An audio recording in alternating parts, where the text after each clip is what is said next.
آپ پر ایمان لے آئے، مگر فرعون پھر بھی نہ مانا اور ظلم بڑھا دیا۔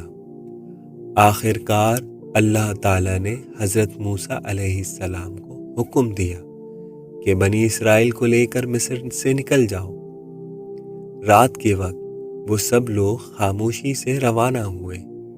جب فرعون کو خبر ہوئی تو وہ اپنے لشکر کے ساتھ ان کے پیچھے دوڑا۔ آگے سمندر تھا اور پیچھے فرعون کا طاقتور لشکر۔ بنی اسرائیل گھبرا گئے اور کہنے لگے کہ اب ہم پکڑے جائیں گے، مگر حضرت موسیٰ علیہ السلام نے پورے یقین کے ساتھ فرمایا کہ نہیں، میرا رب میرے ساتھ ہے، وہ ضرور راستہ نکالے گا۔ اللہ تعالیٰ نے حضرت موسیٰ علیہ السلام کو حکم دیا کہ اپنے عصا سمندر پر ماریں۔ جیسے ہی انہوں نے عصا مارا، سمندر 2 حصوں میں تقسیم ہو گیا اور درمیان میں خشک راستہ بن گیا۔ پانی دونوں طرف دیواروں کی طرح کھڑا ہو گیا۔ حضرت موسیٰ علیہ السلام اور بنی اسرائیل اس راستے سے خیریت کے ساتھ گزر گئے۔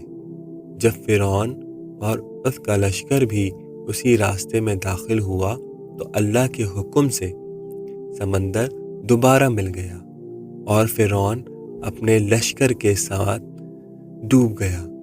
اس وقت فرعون نے ایمان لانے کا اعلان کیا، مگر بہت دیر ہو چکی تھی۔ یہ واقعہ ہمیں سکھاتا ہے کہ ظلم کبھی کامیاب نہیں ہوتا اور اللہ تعالیٰ اپنے نیک بندوں کی ضرور مدد کرتا ہے۔ حضرت موسیٰ علیہ السلام کی زندگی صبر، ہمت اور اللہ پر کامل بھروسہ کرنے کی بہترین مثال ہے۔ جب حالات مشکل ہوں اور راستہ نظر نہ آئے تو بھی مایوس نہیں ہونا چاہیے، کیونکہ اللہ تعالیٰ جب چاہے سمندر میں بھی راستہ بنا دیتا ہے۔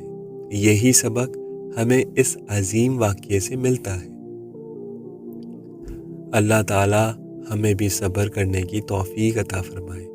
اگر آپ میرے چینل پہ نیو ہیں تو کائنڈلی میرے چینل کو سبسکرائب کریں۔ شکریہ۔